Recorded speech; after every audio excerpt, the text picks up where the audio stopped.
하나님의 크신 은혜와 평강이 성도님들 심령과 삶 가운데에 충만하시기를 주님의 이름으로 축원을 드립니다. 특별히 역대급으로 계속되는 열대야 가운데에도 늘 강건하시기를 주님의 이름으로 기원을 드립니다. 우리가 하루를 시작할 때 말씀으로 시작하는 것은 우리의 삶을 그 말씀에 맞추겠다라고 하는 우리의 마음, 의지입니다. 우리에게 하나님께서 매일 새로운 말씀을 주시는데 그 하나님이 우리를 얼마나 사랑하시는지를 맥스 루케이도 목사님의 글에서 발견할 수 있습니다. 맥스 루케이도 목사님은 이렇게 하나님을 표현합니다. 하나님께서 냉장고를 가지고 계시다면 우리의 사진이 거기에 붙어 있을 것입니다. 그분이 지갑을 가지고 계시다면 우리의 명함이 그 안에 있을 것입니다. 그분은 우리에게 봄마다 꽃을 주시고 아침마다 떠오르는 해를 주십니다. 우리가 말할 때마다 하나님께서는 귀 기울여 들으십니다. 우주의 어느 곳에도 계실 수 있으시지만 하필 우리의 중심을 거처로 삼으십니다. 천지를 창조하시고 전지전능하신 하나님, 무소부지하신 우리 하나님 아버지께서 이처럼 우리를 자녀 삼아 주시고 우리를 무엇보다 사랑해 주시는 분이시다라고 하는 의미의 글입니다. 오늘 읽은 예레미야 51장은 하나님께서 메대, 바사 연합군들을 통해서 바벨론을 심판하시겠다라고 하는 말씀입니다. 11절 후반부에 하나님께서 바벨론을 심판하신 이유를 분명히 말씀해 주시는데 이것은 하나님께서 보복하시는 것, 곧 그의 성전을 위하여 보복하시는 것이다 라고 말씀합니다. 즉 하나님의 성전을 위하여 바벨론을 멸하시겠다라고 하는 거죠. 하나님께서 성전을 위해서 보복하신다고 하실 때 그 의미를 우리가 잘 알고 있습니다. 그 성전의 건축 자재들의 귀해서 그 성전을 건축하는 데 쓰인 그 돌이 아까워서 하나님께서 심판하시겠다고 하는 것이 아니라 그것을 위해서 보복하신다라고 하는 그 의미가 아니라 바로 그 성전인 우리를 위해서 바벨론을 멸하시겠다라고 하는 겁니다. 바울은 성전이 무엇인지를 분명히 우리에게 말씀해 줍니다. 고린도전서 3장 16절 17절 말씀 보면 바울이 이렇게 말씀하는데요. 너희는 너희가 하나님의 성전인 것과 하나님의 성령이 너희 안에 계시는 것을 알지 못하느냐. 누구든지 하나님의 성전을 더럽히면 하나님이 그 사람을 멸하시리라. 하나님의 성전은 거룩하니 너희도 그러하니라 라고 말씀합니다. 우리는 하나님이 거하시는 성전입니다. 거룩한 성전입니다. 우리를 거룩하지 못하게 만드는 것, 그것이 우리를 더럽히는 것들인데 바울은 분명히 하나님께서 그 존재, 우리를 더럽히는 그 존재, 하나님의 성전인 우리를 더럽히는 그것들을 멸하시겠다라고 말씀하고 있습니다. 하나님이 거하시는 성전인 우리를 더럽히고 괴롭히는 그 존재, 우리를 하나님과 멀어지게 하는 그 존재를 하나님께서 가만히 두지 않겠다라고 하는 말씀이죠. 그렇기에 하나님께서 하나님의 성전인 우리에게서 빼앗아 가시는 게 있다고 한다면 그것들 때문에 우리의 마음이 하나님으로부터 떠나지 않도록 하시기 위함입니다. 하나님께서 우리 안에 거하시기 위해서 우리가 하나님 외에 다른 그것들을 마음에 품고 있다고 한다면 그것들을 빼앗아 가십니다. 신명기 4장 24절의 말씀대로 우리 하나님 여호와는 소멸하는 불이시요 질투하는 하나님이시기 때문입니다. 성전을 위해서, 우리를 위해서 우리가 우상으로 섬기는 존재를 멸하시고 빼앗아 가십니다. 즉 하나님께서 바벨론을 심판하시고 멸망시키는 것은 분명 하나님의 사랑하는 그 자녀, 하나님의 백성인 이스라엘의 회복과 서로 맞물려 있습니다. 그 신실하신 하나님, 거짓이 없으신 하나님께서는 그 이전에 주셨던 그 말씀을 분명히 이루시는 분이십니다. 13절 14절 말씀을 보면 아무리 강대국이라 하더라도, 아무리 뛰어난 능력을 가지고 있다 할지라도, 우리가 의존할 만한 그런 존재라고 할지라도 이 땅 가운데 우리가 의지하려고 하는 존재들은 분명 한계가 있음을 말씀해 주고 있습니다. 13절 말씀에 많은 물가에 살면서 재물이 많은 자여 내 재물의 한계 곧 내 끝이 왔도다 라고 말씀합니다. 이 땅에 존재하는 모든 것들이 아무리 풍요를 자랑하고 강하고 불변하고 영원히 지속될 것 같지만 언젠가는 그 강함이 폐허해질 수도 있고 그 풍요로움이 사라질 수도 있고 언젠가는 변질될 수도 있다라는 것을 우리가 깨달아야 합니다. 제가 영국으로 유학 가서 거주했던 도시는 그 해양에서 원유를 시추하기 위해서 전 세계의 오일 회사들이 모여있던 곳이었습니다. 그 회사에 속한 직원들이 거주하는 도시다 보니까 영국의 수도인 런던 다음으로 부유한 도시, 물가가 비싼 도시라고 할 정도였습니다. 그런데 몇 년 전에 전 세계 오일 값의 변동으로 인해서 그 해양에서 원유를 시추해서 판매하는 것에 수지 타산이 맞지 않게 되자 그 대부분의 오일 회사들이 자국으로 철수해 버렸습니다.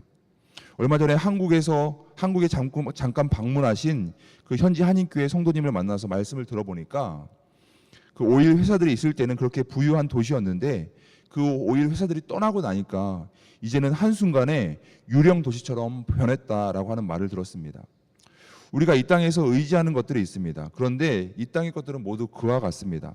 영원할 것 같지만 때가 되면 때로는 한순간에 변질되고 사라지게 됩니다.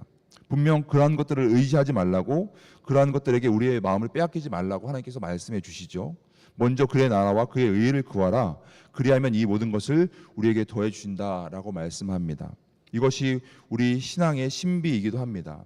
이 땅의 것들을 먼저 구하면 구할수록 채워지지 않는 그 허기짐, 공허함, 그 갈증이 생기지만 우리가 먼저 하나님의 나라와 의를 구하면 그 모든 것을 채워주시는 경험을 우리가 하게 됩니다.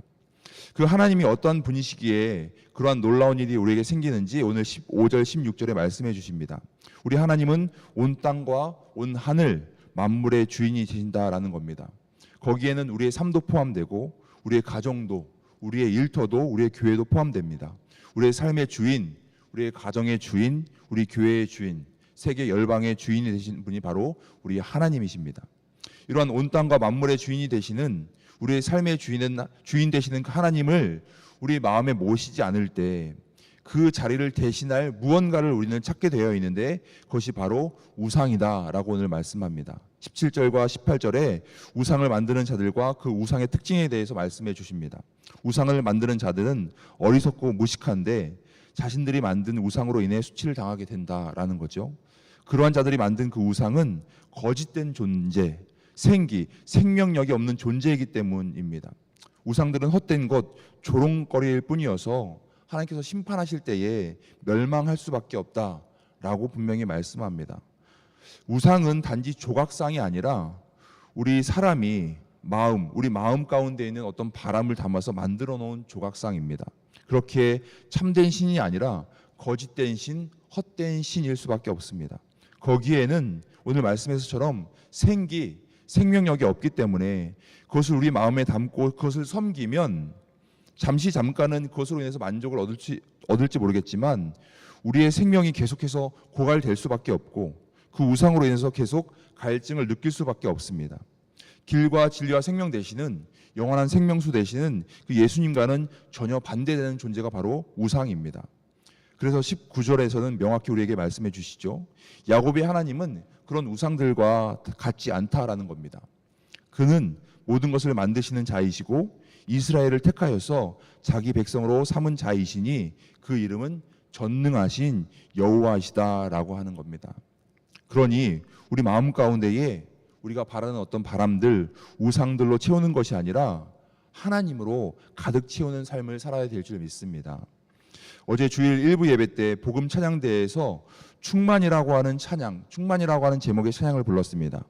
그 찬양의 후렴 가사를 보면 그 찬양으로 이렇게 고백합니다.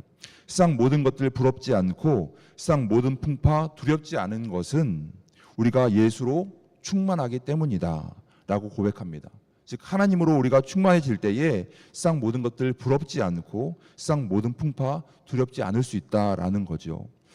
바벨론을 의지하면서 그들을 섬기는 우상으로 우리의 마음을 채우면 공허한 삶, 거짓된 삶, 허기진 삶, 갈증을 느끼는 삶만을 살게 되는데 그러한 삶이 아니라 오직 예수로, 오직 성령으로, 오직 하나님만으로 우리의 심령이 충만하여져서 길과 진리와 생명으로 만족하는 삶, 그 배에서 생수의 강이 흘러넘치는 삶이 우리의 삶이 되어야 될 줄 믿습니다. 우리를 사랑하시는 그 하나님, 우상들과는 감히 비교도 될 수 없는 그 하나님, 우리의 중심에 그 하나님이 거하심으로, 하나님이 거하시는 성전으로 하나님을 찬양하는 오늘 우리 하루의 삶이 될 수 있기를 주님의 이름으로 축원을 드립니다. 기도하겠습니다. 온 땅과 만물의 주인이 되시는 하나님 아버지, 은혜와 사랑으로 새날을 허락하시고 우리에게 생명 주시니 감사드립니다. 오늘 하루 살아갈 때에 우리의 심령 가운데에 오직 하나님만이 충만하기를 소망합니다. 우리 마음 가운데에 하나님 외에 다른 것들을 두지 않게 하시고 이 땅의 우상들, 주님께서 멸하실 우상들 섬기지 않게 하시고 우리의 삶의 주인 되시는 하나님만을 우리 중심에 두게 하셔서 하나님의 거룩한 성전으로 하나님 찬양하며 오늘 하루 살아가게 하여 주옵소서. 오늘 하루도 모든 것 주님께 맡기고 의지하며 우리를 사랑하시는 우리 주 예수 그리스도의 이름으로 기도드립니다. 아멘. 하늘에 계신 우리 아버지여, 이름이 거룩히 여김을 받으시오며 나라가 임하시오며 뜻이 하늘에서 이루어진 것 같이 땅에서도 이루어지이다. 오늘 우리에게 일용할 양식을 주시옵고 우리가 우리에게 죄 지은 자를 사하여 준 것 같이 우리의 죄를 사하여 주시옵고 우리를 시험에 들게 하지 마시옵고 다만 악에서 구하시옵소서. 나라와 권세와 영광이 아버지께 영원히 있사옵나이다. 아멘.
감사합니다.